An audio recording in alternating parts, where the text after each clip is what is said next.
Why the Prophet Muhammad couldn't have written the Qur'an. The Qur'an is a book over 600 pages long. It covers a wide range of topics and was revealed bit by bit over a period of 23 years. So if a man wrote the Qur'an, we already have a number of problems. If you're going to write a book like the Qur'an and claim it's from God, you can't make any mistakes. The book can't contradict itself, and you have to keep it consistent as you add to it over a period of 23 years and keep the message consistent. The grammar and style also have to remain the same. If the Qur'an is not from God, Muhammad would have to write it himself. That means in the middle of the Arabian desert, with no books around and being illiterate, he would have to know law, civil rights law, criminal law, family law, labor law, military law, personal injury law, real estate law, and tax law. He would have to know history. With little to no Christian presence in Mecca, he would have to know the stories and events in the lives of the prophets before him, the history of past nations, Judeo-Christian religious rulings, and he would have to know it well enough to somehow offer additional information and details not found in those books. He would have to know how to develop a nation, how to start a government, know about worship and purification, invent dietary laws, know psychology, about raising children, arbitration, distribution of wealth, finance, and business.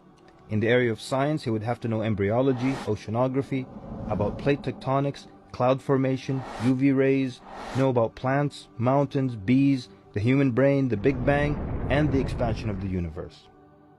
And in order to make the book complete, he would have to have knowledge of the future, so he can write things that will happen in the years to come. He would have to be a time traveler in order to insert his name and mention in the Bible. If he's claiming that the book he wrote is from God, it must not have a single solution that doesn't work. He must also keep his emotions and personal life out of the book. The book should not reflect happy times nor sad times in his life.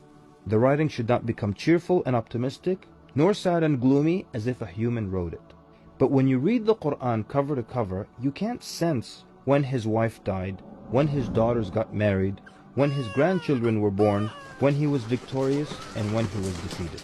To anyone who examines the Qur'an, it becomes perfectly clear that there is no way a man in the desert 1400 years ago could have written such a book. But what if it were a committee of brilliant minds, a secret society that is in charge of correcting, updating, and rewriting the Qur'an over the years?